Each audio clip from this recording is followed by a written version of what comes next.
साथियों, बेटी बचाओ का नारा देने वाले देश के प्रधानमंत्री उत्तर प्रदेश के जिस संसदीय क्षेत्र वाराणसी से चुनकर आते हैं, ये उसी वाराणसी की एक बेटी की आप बीती है। बेटी का नाम रोशनी जायसवाल है। बेटी को एक शख्स जिसका नाम सैफरन राजेश सिंह 4 साल से इस बेटी का पीछा करना, धमकियां देना, बलात्कार की धमकियां देना की हिम्मत दिखा रहा था। आज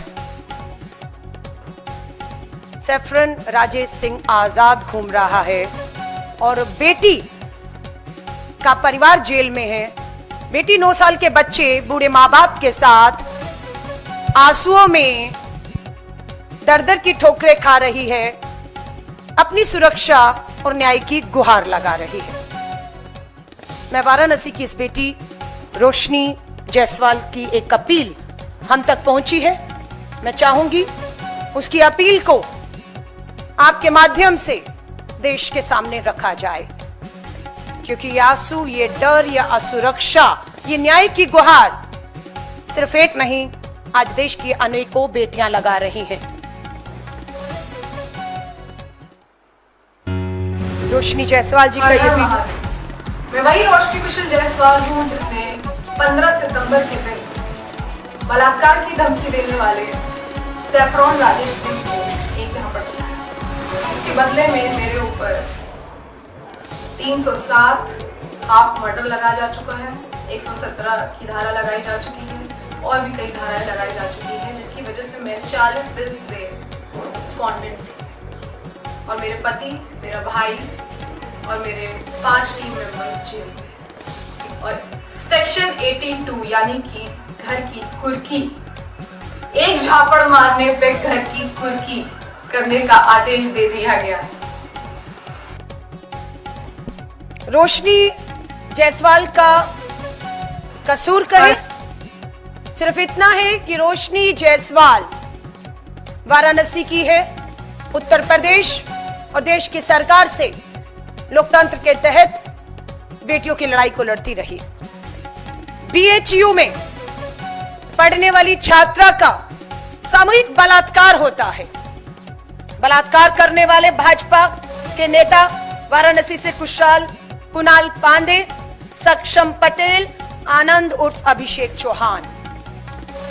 रोशनी जायसवाल का कसूर यह था कि बीएचयू की इस छात्रा के सामूहिक बलात्कारियों को सजा, गिरफ्तारी की मांग उसने उठाई और वो लड़ी।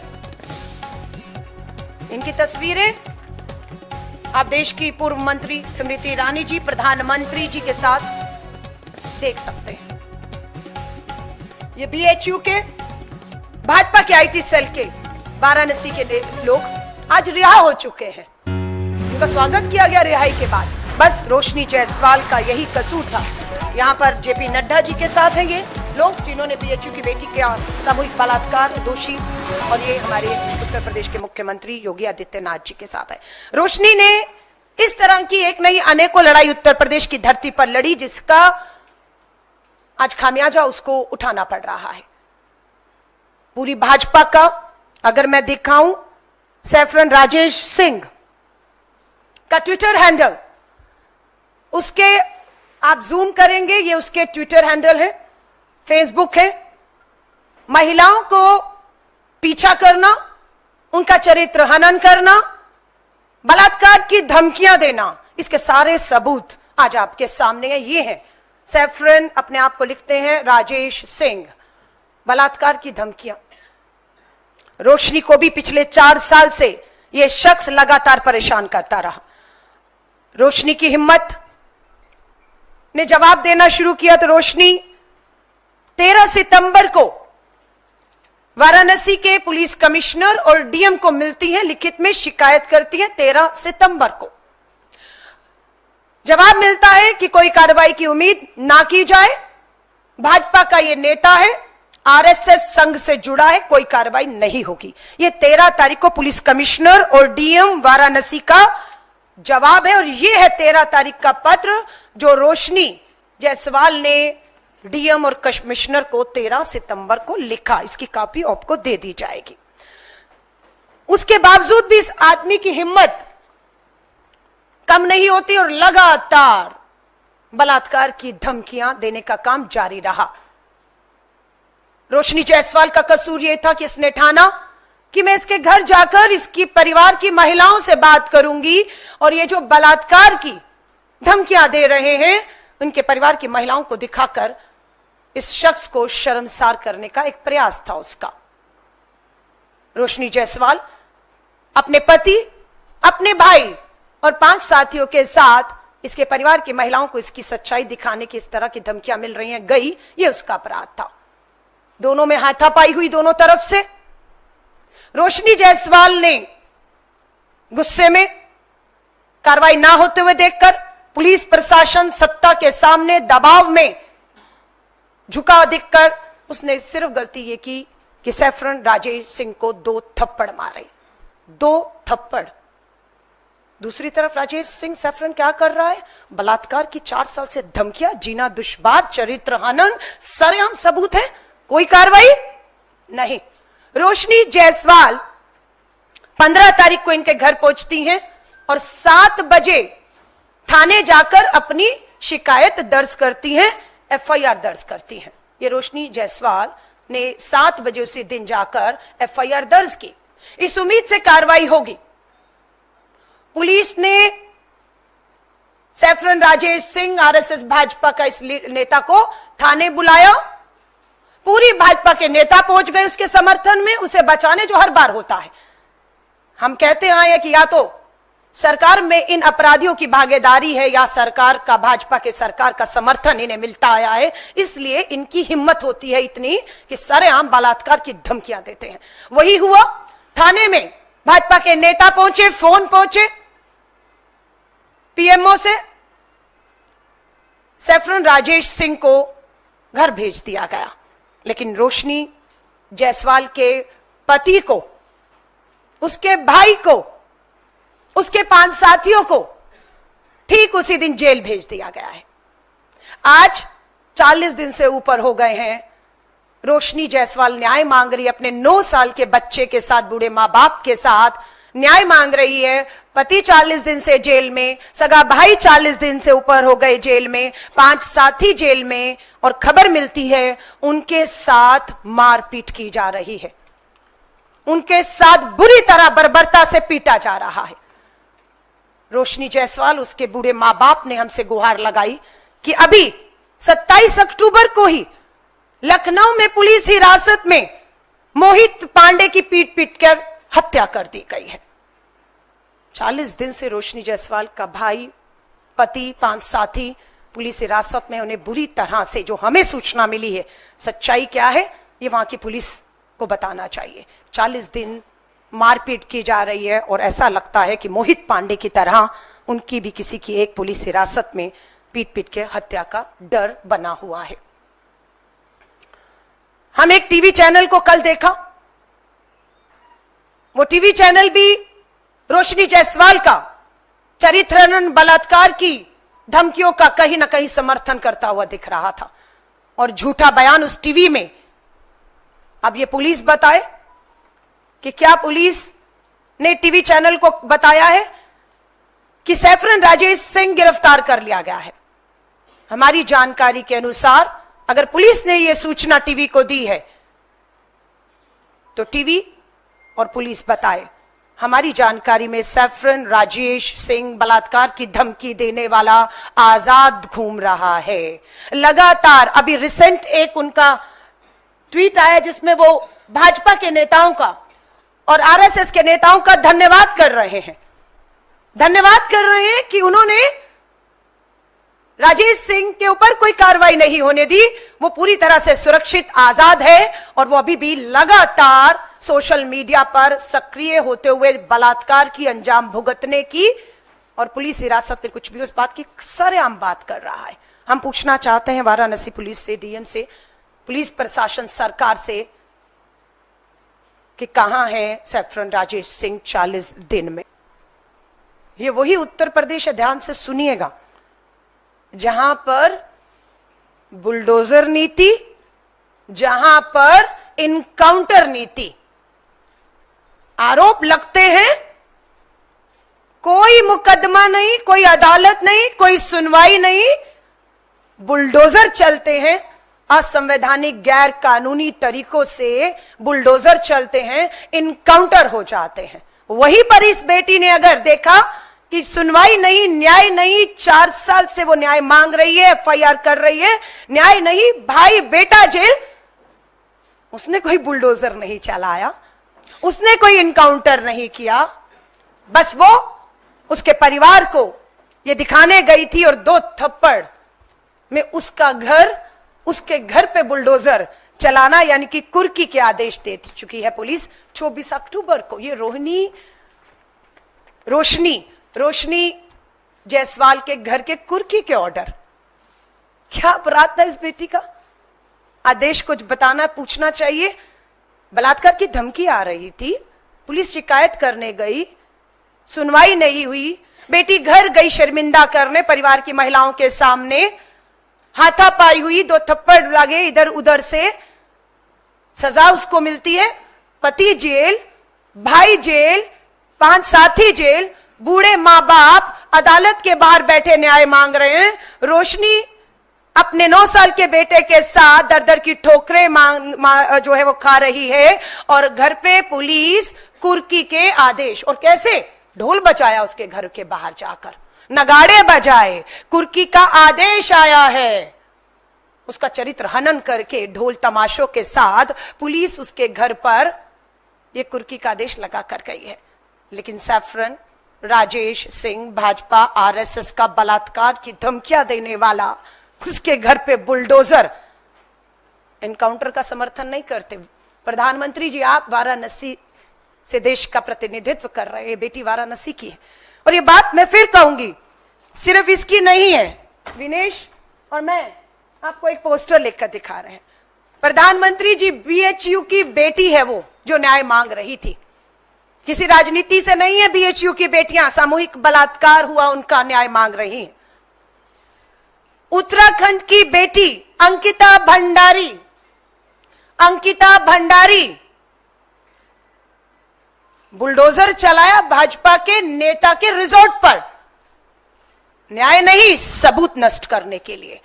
अगर भाजपा के नेता के रिजॉर्ट में उत्तराखंड में बुलडोजर ना चलाया होता, सबूत नष्ट ना किया होते, तो अंकिता भंडारी उत्तराखंड की बेटी को न्याय मिल चुका होता। प्रज्वल रेवन्ना एक मामला नहीं है।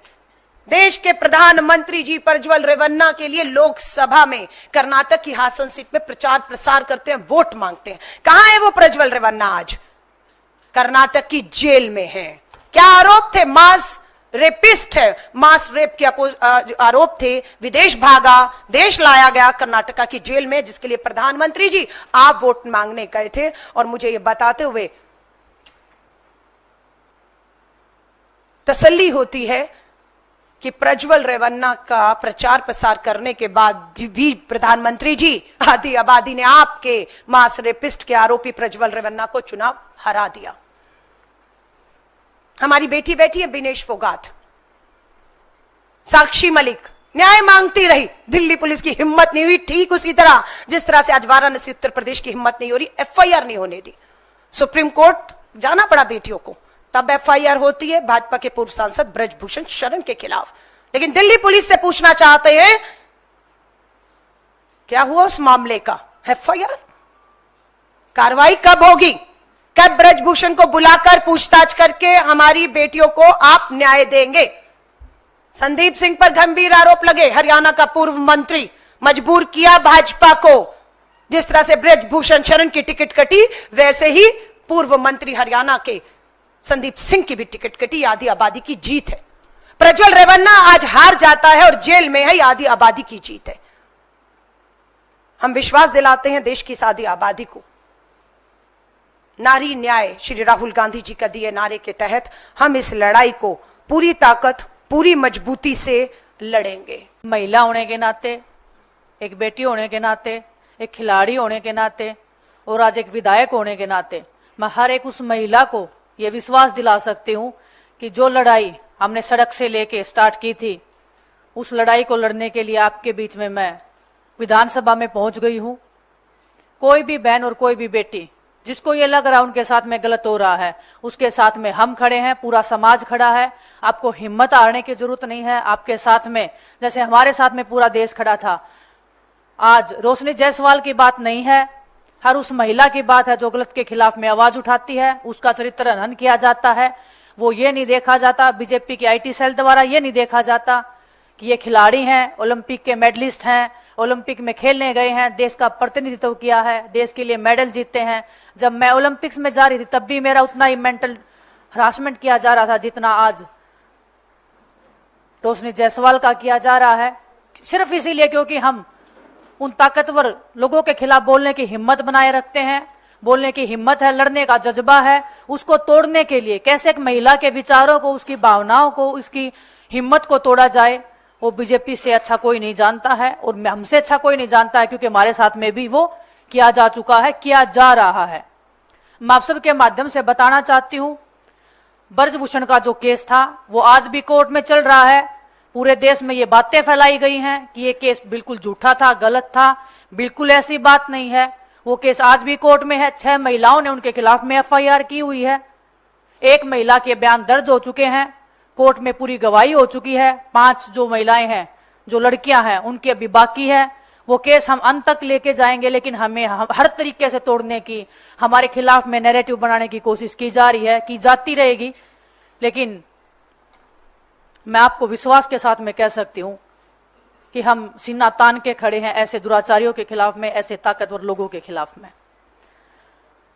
मैं पूरे देशवासियों से, प्रधानमंत्री जी से, हर एक उस भारतीय नागरिक से पूछना चाहती हूं कि रोशनी जायसवाल का गुनाह क्या था।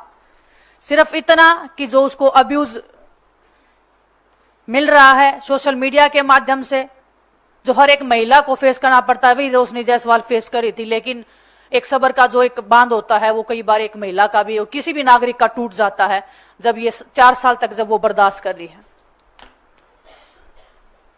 महिलाओं को धमकी देने वाला और जो मेरे संज्ञान में आया है, ये सिर्फ रोशनी जायसवाल को नहीं, एक भी सिंगल महिला को इस आदमी ने नहीं छोड़ा है उसके खिलाफ में गलत टिप्पणी करने के अलावा, या उसके खिलाफ में कोई भी गलत बात नहीं की हो उसने सोशल मीडिया के ऊपर। आज बात यह नहीं है कि रोशनी जायसवाल कांग्रेस की पदाधिकारी है या वो कांग्रेस पार्टी में है। बात यह है कि वो एक महिला है और वो गलत के खिलाफ आवाज उठा रही हैं, वो अपनी आवाज को पुरजोर तरीके से रख रही हैं। गुनाह सिर्फ इतना है कि वो महिला है और वो लड़ना जानती है, ये उसका गुनाह है। रोशनी को लगातार राजेश, भगवा राजेश, और भगवा का आप मतलब समझते हैं, मुझे बताने की जरूरत नहीं, पूरे देश को पता है। उसका नाम जो है सैफरन राजेश है।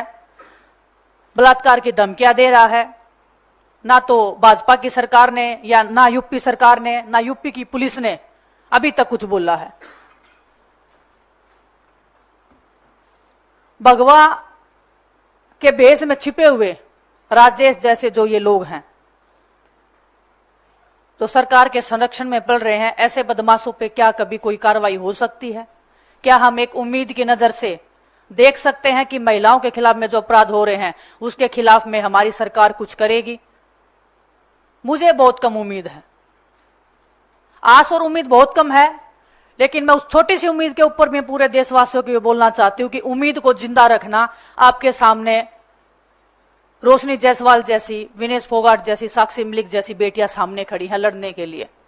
लेकिन हरियाणा में भी एक एसपी के ऊपर 6-7 महिलाओं ने लेटर लिख के मुख्यमंत्री जी को बोला है कि हमारे साथ में गलत हुआ है।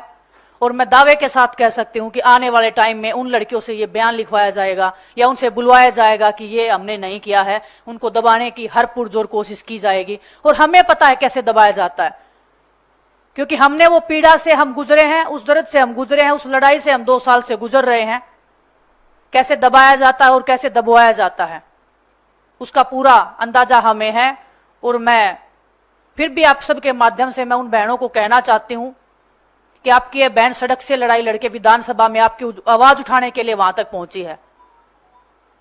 अगर आपको यह लगता है कि कोई आप पे दबाव दे रहा है, कोई आपको डराने की कोशिश की जा रही है, या कोई आपको बोल रहा है कि आप ये चीजें लिख दो, ये सब गलत है, तो हम आपको विश्वास के साथ में कह सकते हो, आपको एक फोन कॉल की जरूरत है। बस आप एक फोन कॉल लगाएंगे, हम आपकी लड़ाई आप बोलोगे हमें सड़क पे बैठ के लड़ाई लड़नी है, वो लड़ाई हम लड़ेंगे। आप बोलोगे कि हमारी आवाज को पुरजोर तरीके से उठाए, हम उस लड़ाई को अंत तक लेके जाएंगे। तो मैं सभी देशवासियों से एक अपील करना चाहती हूं आपके माध्यम से, ये जो 50% जो आबादी हमारे हिंदुस्तान में है, ये महिलाओं की, इसकी ताकत शायद प्रधानमंत्री जी भूल सकते हैं, शायद गृह मंत्री जी भूल सकते हैं, शायद ब्रजभूषण जैसा अपराधी भूल सकता है, लेकिन हम महिलाएं अपनी ताकत को नहीं भूली हैं। हम लड़ेंगे, रोशनी जायसवाल हो, चाहे खिलाड़ी हो, चाहे जो हरियाणा की जो बेटियां हैं, संदीप सिंह का केस आपको पता है, आज भी वो बेटी को दबाने के लिए, उनको मरवाने का भी प्रयास किया गया था पूर्व में। उनकी आवाज उठाने के लिए मैं पूरे समाज को कहना चाहती हूं कि हमें इस बेटी को, रोशनी जायसवाल को न्याय दिलाने के लिए साथ में खड़ा होना पड़ेगा। हर एक बेटी को न्याय दिलवाने के लिए, और सिर्फ ये आवाज उठाने की बात ये नहीं है कि हम एक महीना आवाज उठा के चुप हो जाए, उस लड़ाई को अंत तक लेके जाने के लिए हमें साथ में मिलकर लड़ाई लड़नी पड़ेगी। आप सबको साथ में खड़ा होना पड़ेगा। हम साथ में खड़े हैं और पूरा देश इस अन्याय को देख रहा है, भाजपा सरकार की नीतियों को देख रहा है, महिलाओं के प्रति इनके संस्कारों को देख रहा है। लेकिन लड़ाई अभी जारी है, लड़ाई जारी रहेगी, हम लड़ते रहेंगे जब तक रोशनी जायसवाल को इंसाफ नहीं मिल जाता है। उसके खिलाफ में जिन लोगों ने ये अभद्र टिप्पणियां की हैं, उनको सजा नहीं मिल जाती है, हम लड़ाई लड़ेंगे और अंत तक इस लड़ाई को लेके जाएंगे।